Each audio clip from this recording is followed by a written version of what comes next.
香港人退休之後，每個月嘅開支同埋滿意度點樣？不料有啲咩啟發？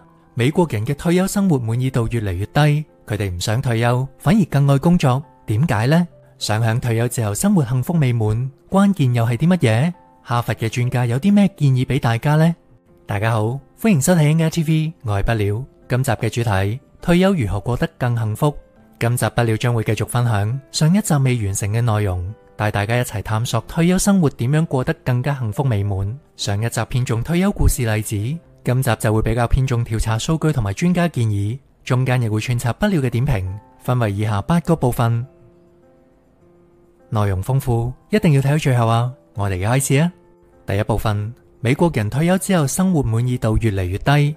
先睇一篇新聞文章。根據美國員工福利研究所一項最新調查，退休人員嘅幸福感低於4年前。喺年齡介乎62歲到75歲之間嘅退休美國人入面，只有48%，亦即係唔夠一半嘅人表示對退休生活非常滿意。呢個比例低於2020年嘅62%，同埋2022年嘅53%。退休人員對生活嘅滿意度有越嚟越低嘅趨勢。至於原因點解，深入研究嘅數據唔難睇出一二。其中有啲因素係退休人士冇辦法控制嘅，例如由於嚴重嘅通貨膨脹侵蝕咗退休人士嘅消費能力，其中有好大嘅一部分人，有68%人表示有未償還嘅信用卡債務，呢個比例較2020年嘅43%高出咗好多。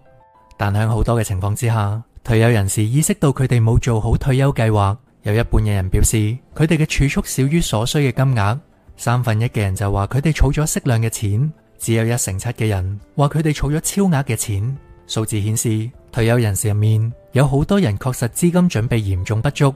對於4/10嘅退休人士而言，社會安全福利佔退休收入80%以上。即使退休安全福利計劃原有嘅目標僅係取代40%嘅退休前支薪，但係情況仍然如此。第二部分，港人退休每月開支同埋生活滿意度。咁樣，香港人嘅退休滿意度又點樣呢？不料翻查新聞嘅調查資料，根據2023年6月嘅新聞，港人退休滿意度連跌2年，40%人收入唔及退休前嘅一半。文章嘅內容係咁樣嘅：香港財務策劃師學會公布最新一份嘅香港退休開支指數，呢個指數係按香港退休人士真實生活開支編定嘅指數。結果顯示，只有2%港人能夠維持退休收入替代率，即係收取退休前收入嘅一定比例。呢一個係調查開始3年以嚟，港人對佢嘅財務穩健程度最悲觀嘅一年。退休人士每個月嘅真實退休開支較去年僅微升300蚊，至13,800蚊，指數升幅係1.4%。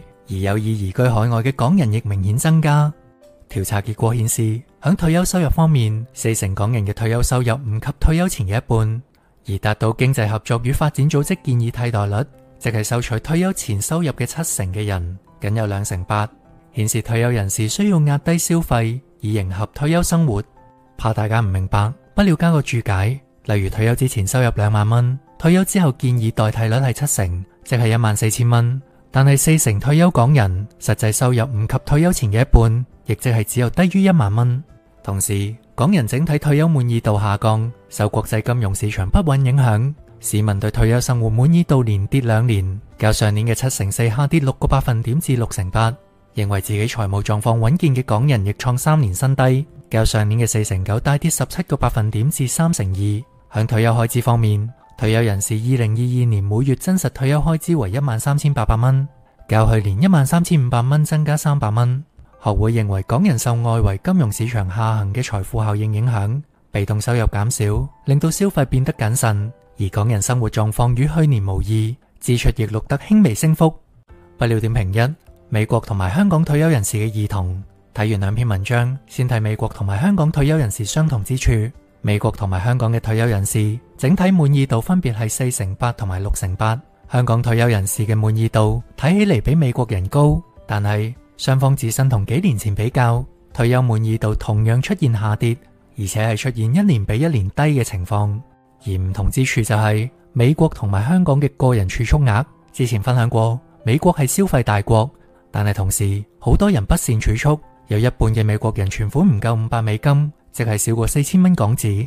而早前有報道講，根據香港存款保障委員會存保會連續第7年進行香港人儲蓄安全感指標調查，香港人平均每個月儲蓄9800蚊。換句話講，即係香港人平均儲1個月錢，已經多於一半美國人嘅個人存款。調查指，港人認為平均需要103萬儲蓄，先至能夠有足夠嘅安全感，而用嚟退休嘅話，就平均需要擁有545萬港元儲蓄，先至有足夠嘅安全感。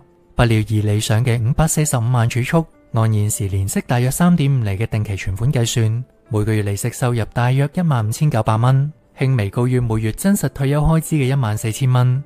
呢個14000蚊係不料用2023年嘅13800蚊推算嘅。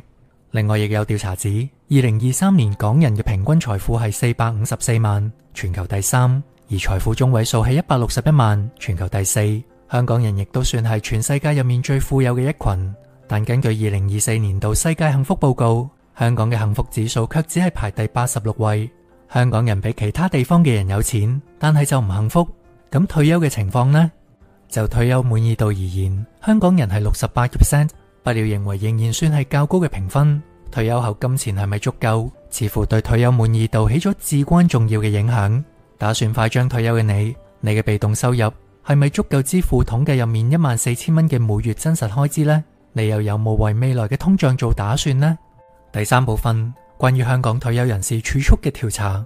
根據香港傳保會嘅調查，近20%有儲蓄習慣嘅受訪者有訂立年內儲蓄嘅目標，平均嘅目標金額係307000蚊，係調查進行以來最高，按年激增68%。其中2/3受訪者認為自己可以達成目標，而4%就認為儲蓄係為咗應付不時之需，其次係為準備退休，有2/6%。就準退休人士，即係50到65歲嘅在職人士所進行嘅深入意見調查，有儲蓄習慣嘅準退休人士比例超過80%，較2019年有顯著上升，增加約10個百分點。受訪嘅準退休人士最常以銀行儲蓄嘅形式儲錢，為退休做準備，佔7%，其次係投資金融產品，佔3%。但係現時嘅物價持續上升，如果儲備不足，受訪嘅準退休人士會傾向通過兼職工作，佔3/4。節省開支佔1/7，以及延後退休佔1/7等方式嚟維持生活穩定。調查結果亦顯示，準退休人士平均計劃響64歲退休，而直接影響佢哋退休後安全感嘅3大主要因素係： 1. 健康嘅身體佔7/9， 2. 足夠嘅儲蓄佔4/3， 3. 穩定嘅居所佔2/8。不料點評2：儲蓄目標月退休。呢項調查令到不料有啲驚訝。2/有儲蓄目標嘅人嘅儲蓄目標金額係307000蚊。不料計一計，2024年10月，香港嘅入息中位數係21900蚊，年收入263000蚊左右。如果儲蓄目標係307000蚊，以儲蓄率3到7成計，即係年收入要有44萬到102萬，應該已經算係收入較高嘅職位啦。不料直觀咁樣有一個諗法，收入較高嘅人更明白儲蓄嘅重要性，而且更會可能定出儲蓄目標金額，而唔係漫無目的咁樣去儲蓄。究竟高收入嘅人更會儲蓄，定係更會儲蓄嘅人更高收入呢？唔理啦，反正先訂立儲蓄目標就冇錯啦。不料響第1到第7集同埋第21集都強調訂立明確目標金額嘅重要性。你有冇訂立每年嘅儲蓄目標？金額又係幾多呢？不料提到嘅另一點係，為退休而儲蓄嘅人偏低，只有2/6，但係就有4/3嘅人認為足夠嘅儲蓄係影響退休後安全感嘅。人無遠慮，必有近憂。不料明白大家可能有好多其他嘅目標，結婚、買樓、子女教育、供養父母，但係當遠慮長期被忽略，遠慮就會變成近憂啦。最近我有一位同齡做會計嘅朋友被公司炒咗，我問佢：咁樣你而家做嘅嘢邊個做啊？佢話全部搬翻晒大陸喎。我又問：你唔係響會計做出票嘅咩？佢哋會響香港出票嘅咩？朋友話：咁就唔知啦，老細唔會理嘅，佢哋淨係識慳錢，響大陸出票，但係個公司印就響香港，我都唔知佢點算啦。但係遲早佢哋都會死掂嘅。當然呢位朋友都未算係被退休，但係對於年紀大一啲，接近50歲嘅朋友，真係唔可以唔認真考慮下。我哋經常忽略退休嘅準備，但係到咗差唔多年紀，被退休卻係突如其來。加上依家嘅經濟環境，公司要壓低成本，就業北上同埋人工智能嘅發展，40-50歲之後失業，難以揾到工作係現實嘅問題。所以對付其他近憂嘅同時，每個月亦都要為退休賬戶先儲蓄，要有一個重要性如同衣食住行嘅退休心理賬戶。當你每個月出糧，無論如何要將部分嘅錢放入呢一個賬戶入面，並且最好係由一畢業返工就開始，而並唔係等到某一啲調查所講嘅平均40歲先至開始。越早準備，你退休時候對金錢嘅焦慮就會越少，就會更有安全感，退休之後感到更滿意同埋幸福。當然呢個係需要犧牲嘅，就係犧牲你今日部分嘅消費同埋享樂。假設你今日手上面有1000蚊，好自然地你會食得好啲，再買啲無聊嘅嘢，咁樣呈現賬一半，即係500蚊存入去退休賬戶入面。雖然手上只剩低500蚊，但係人嘅大腦係好有彈性嘅，食得簡單一啲，去除無聊多餘嘅消費，亦都能夠生活到嘅。先儲蓄後消費，記住你嘅工作時間大約係3到40年，但係你冇工作收入嘅時間亦都可能長達3到40年，所以先儲起一半，剩低嘅先至再使啦。退休嘅幸福由今日開始做起。第4部分，提高退休生活滿意度嘅舉措。再睇翻第一篇文章作者嘅建議，為咗提高退休後嘅生活滿意度，向退休之前可以採取一啲關鍵舉措。1. 申請工作職場嘅退休賬戶，並持續堅守崗位。數據顯示，高生活水準同埋退休滿意度都同參與工作場所退休計劃高度相關。加入退休儲蓄計劃，唔單止有機會會有稅收優惠，同時仲有助於獲得福利回報，甚至係僱主所提供嘅免費資金不了住，即係對應香港強積金僱主供款。另一個高度相關嘅因素就係工作任期，嗰啲喺公司工作得更耐、越少跳槽嘅人，往往累積咗更多嘅資產。2. 制定計劃。統計數據一次又一次咁樣顯示，退休人士恐怕會遇到意料之外嘅情況，例如比原計劃更早離開咗勞動市場，支出超出咗預期，生活方式同想象不符等。因此有專業人士嚟協助，為各種可能發生嘅事情做好規劃嘅退休人士，對於退休後嘅幸福感往往更高。有制定計劃嘅人，無論係咪透過專業人士協助完成都好，可以更輕鬆地度過退休生活，因為佢哋知道自己已經考慮咗退休期間可能會發生嘅點點滴滴。請了解，累積足夠嘅資金以便喺退休過上自己想要嘅生活係一回事，但係能夠以自己快樂嘅方式嚟運用資金，並且唔會有意外使晒積蓄嘅風險係另外一回事。因此，妥善安排規劃係提高滿意度嘅重要關鍵。第2篇文章亦提及，調查發現，有接納專業人士財務意見嘅港人，比起普通港人更滿意退休生活。佢哋嘅流動同埋固定資產，以及退休之後嘅收入水平亦高於整體港人。該批港人逾70%滿意退休生活，比整體68%多出5個百分點。同時，佢哋認同自己財務安穩有50%，高過普遍港人嘅1%8%。學會表示，近年股市動盪，導致退休人士嘅投資組合出現虧損，導致收入替代率未能維持，以致生活水平下降，並認為專業人士嘅意見有助確保市民情緒同埋財務狀況穩健。不料點評3，退休理財專家嘅意見。文章有一句幾有意思嘅，就係能以令自己快樂嘅方式嚟運用資金，並且唔會有意外用晒積蓄嘅風險係另一回事。呢一點好重要。正如上一集竹內先生儲咗7000萬日元退休，6年之後就洗光洗淨。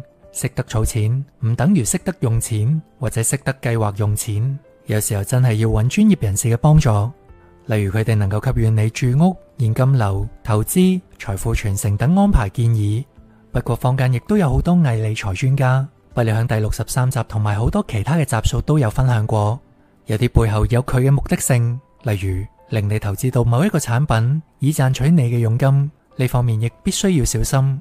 如果唔揾理財專家度身訂做退休方案，亦都係睇不了嘅影片，例如不了喺第61集分享過長者喺退休之後最重要嘅理財概念同埋原則，仲有好多影片關於點樣用退休三寶，即係年金、安老按揭同埋保單逆按，創造穩定嘅現金流。亦都有影片介紹政府嘅長者生活津貼、職業津貼乃至醫療津貼等等。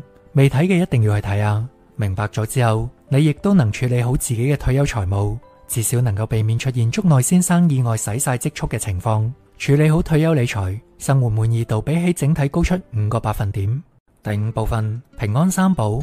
香港退休開支指數一文入面講，香港財務策劃師學會主席謝宇康表示，調查發現港人預早作遺產安排嘅意識薄弱，僅2成港人已經設立平安三寶，預設醫療指示、持久授權書同埋遺囑，當中以年紀較大及高消費人士為主。係受中國傳統文化影響，港人對身後事安排仍有忌諱。港人安排身後事嘅意識不足，令人感到擔憂，所以為咗令到自己同埋照顧者感到心安，學會鼓勵市民預早安排平安三寶，咁亦都係遺產策劃嘅重要一環，以協助長者達成心願。不料點評4：平安三寶與臨終前嘅幸福。不料早前睇過 TVB 星期日檔案嘅2個節目，包括年老夫婦面臨退化、失認知難題、授權親人管理遺產照顧安排，同埋善生善別。大家可以自己喺 YouTube 上面揾嚟睇下。不料睇完之後幾有感想，如果有一日自己得到重病，我想唔想用儀器維持生命呢？不料係唔希望嘅，因為太痛苦啦。咁我就應該要做預設醫療指示啦。或者如果有一日我得咗失智症，失去咗能力，但係又死唔去，女主角點樣去銀行幫我攞啲錢過正常生活？咁我就要做持久授權書啦。怕自己死咗之後家人爭產，咁就要做好遺囑啦。平安三寶係幫助我哋計劃同埋準備未來財務同埋醫療需要，同埋保護精神上冇行為能力人士嘅家人嘅重要法律工具。不料認為佢對自己臨終前嘅幸福，乃至對家人未來嘅幸福，亦都有一定嘅保障。我遲啲亦都要研究同埋準備一下先至得。第6部分，美國人唔想退休。不料又睇到另一篇幾有趣嘅文章，題為唔想退休，美國2/3銀髮勞工對工作很滿意，49歲以下則不到一半。由於篇幅有限，我只係將幾個重點講講。1. 美國人看待自己工作呈現出正面嘅情緒。2. 最快樂嘅人係長者，65歲以上嘅人入面有2/3對自己嘅工作非常滿意，而18歲到29歲嘅人入面只有40%對自己嘅工作非常滿意。30歲到49歲嘅人對工作非常滿意嘅就唔夠一半。3. 報告指出，總體而言，銀髮員工嘅工作滿意度更高，佢哋更有可能喺工作入面感到受到尊重。4. 大多數65歲以上嘅勞工表示，佢哋工作既係因為需要金錢，亦都因為想要工作。佢哋仲未準備好退休，因為佢哋真係喜歡所做嘅事情，喺職場同埋生活之間嘅平衡，咁樣係佢哋能夠享受更健康、更長壽嘅生活嘅關鍵。5. 高滿意度嘅一個因素係自主性。同第一篇文章加起嚟睇，美國人對退休滿意度減低，但係反而對退休後工作滿意度增加。點解退休人士反而認為工作更快樂呢？不料揾到一篇專家文章解釋呢一個現象。第7部分，30%退休者不快樂，專家揭2快樂關鍵。文章嘅標題係退休生活咁樣過就慘啦，30%退休者不快樂，專家揭2快樂關鍵。內容摘要係咁樣嘅。美國有調查顯示，多數退休人士指出，佢哋喺退休之後壓力減輕，生活變得更放鬆，但係卻係有高達30%嘅人話，喺退休之後變得更唔快樂。英屬哥倫比亞大學心理學助理教授金恩就表示，嗰啲冇運動、社交或者追求目標嘅退休人士，可能存在自我設限嘅諗法，或者對衰老感到悲觀。想改善負面狀態，必須要克服呢一種因為年紀大就受到限制嘅觀念。專家指出，有啲人會喺退休之後做兼職，避免令到自己毫無用處，但係咁並唔意味住一定要重返自己嘅老本行。越嚟越多嘅研究顯示，設定人生目標與健康同埋幸福息息相關，尤其喺年老嘅時期，擁有目標嘅人亦都能夠降低罹患心臟病同埋中風嘅風險。專家建議，想喺退休之後活得幸福，關鍵係揾到人生嘅目標同埋意義。不過專家亦指出，咁係同人嘅心態有非常大嘅關聯。就算退休之後只係睇電視，只要唔覺得生活中缺少咗啲乜嘢，同時亦都感到快樂，咁亦都係唔錯嘅生活方式。不料點評5，退休後工作先至感到幸福滿意，真係唔知道香港人同美國人係咪都係一樣。不料分享一下自己嘅經驗，以前嘅不料一定係對工作唔滿意，屬於唔想工作嘅一群。退休之後就反而中意咗做 YouTube 嘅工作，有一啲收入之餘，滿足感同埋自主性都好強。分別可能係以前係迫於無奈，只係為金錢工作，做唔想做嘅事，同依家自願有掌控感，做中意做嘅工作之間嘅分別啩。對於長者而言，工作能夠確認自己仍然有能力，年紀冇限制到自己嘅人生，被接納感同埋有能力感亦都係好重要。不料相信退休之後有自己中意做嘅工作，有目標感，就能夠更幸福。唔止係不料有咁嘅諗法，原來專家都係咁講。我哋再嚟睇下專家中嘅專家，哈佛關於退休嘅研究結果。第8部分，哈佛研究如何能過好退休生活。文章題為哈佛教授10年研究，能過好退休生活嗎？從問這個問題開始。內容嘅大意係令人滿意嘅退休生活，唔僅係財務方面，更關鍵係面對離開工作之後，我係邊個嘅身份認同挑戰。呢一個同上一集不料所講嘅要處理退休之後同既有團體分離嘅孤寂感有異曲同工之妙。文章嘅具體內容如下：退休，好多人可能諗到第一個嘅問題係我係咪已經儲夠錢呢？但係哈佛商學院教授泰瑞莎阿馬比爾從長達10年嘅研究中發現，最關鍵嘅問題係唔再工作之後，我係邊個嚟呢？研究顯示，好多人喺面臨退休時，唔單止需要考慮幾時同埋點樣結束職業生涯，仲需要克服內心對工作嘅心理依附。即使自認自我價值同埋工作身份嘅連結唔深嘅人，都可能會喺退休嘅時候感到意外嘅掙扎。例如，其中一個研究案例艾琳曾經喺科技業工作，雖然佢相當喜愛自己嘅公司同埋辦公室夥伴，但係佢從未認為工作定義咗佢。但係喺面對點解唔直接退休呢個問題嘅時候，佢嘅回答係喺職場上啲人尊重你，但係退休之後可能就唔一樣啦。佢先至驚覺成功嘅職場女性嘅身份遠比佢諗嘅更加重要。點樣探索工作以外嘅身份？特雷莎建議每個人都應該坦誠咁樣問自己：我嘅工作係我做嘅事，定係我嘅身份嚟呢？如果答案偏向後者，咁樣暗示你嘅工作身份喺某程度上阻礙咗你擁抱退休生活嘅可能性。要打破呢一種束縛，可能要從以下幾個步驟開始。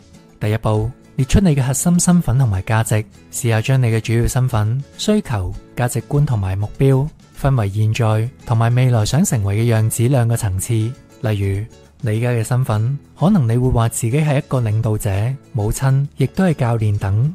而需要同埋價值就係陪伴感、身體健康同埋從事有意義嘅活動。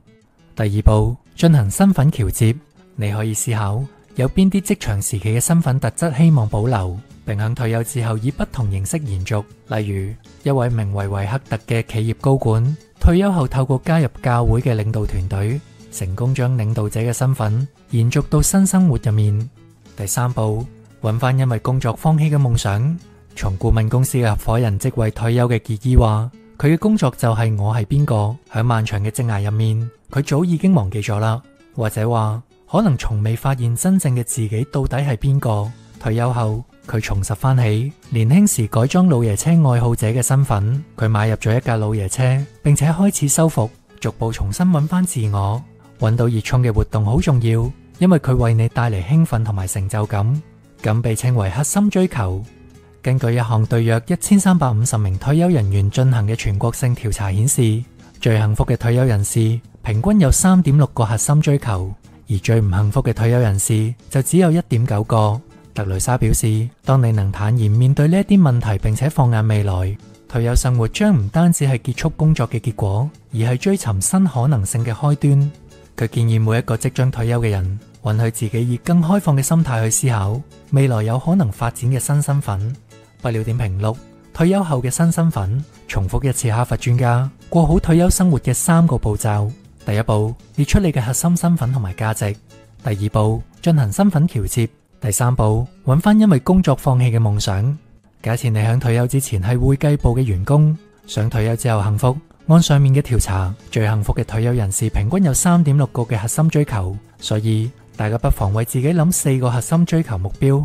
例如，退休之後嘅新身份可能係母親嘅照顧者，或者屋企嘅廚師、假日農夫、山藝達人，或者旅遊愛好者、長跑健兒，又或者係健身愛好者，甚至簡單如有收入嘅兼職保安員，或者貢獻社會嘅義工都可以。身份橋接之後，就能夠減低退休之後嘅孤寂感，更加幸福啦。不料諗起中學嘅時候，有一位老師成日講《論語》入面孔子講君子不器，意思係一個入世嘅君子要培養各種能力，唔好好似器皿一樣只有一個功用。而不料認為我老師嘅演繹更加好，就係唔好做任何人都能夠取代嘅螺絲釘，要有自己不可被取代嘅獨一性。不料響以前公司嘅職位亦都只係一粒螺絲釘，可以被任何人取代。即使冇咗我，亦都可以揾其他人去做。